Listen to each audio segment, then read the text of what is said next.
Riley. I can hear you. You can hear me?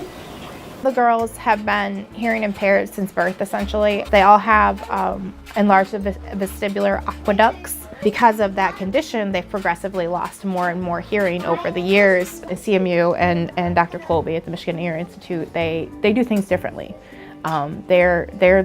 They work with kids versus just this textbook cochlear testing. And we came up here and I was immediately blown away by the difference in how we were treated. They worked with us all together, and I couldn't be happier that we came here. Even though it's a 3-hour drive for us to get up here, it's worth every minute.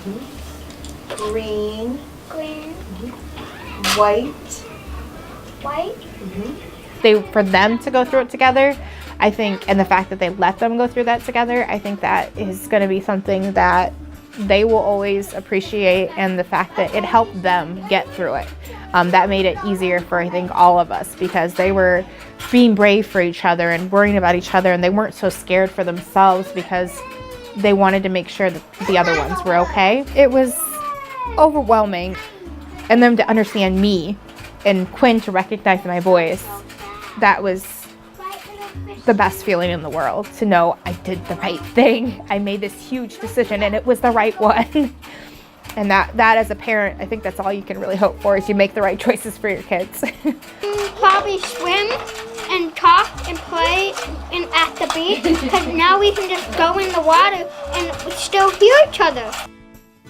Like birds chirping, mommy talking to me, music.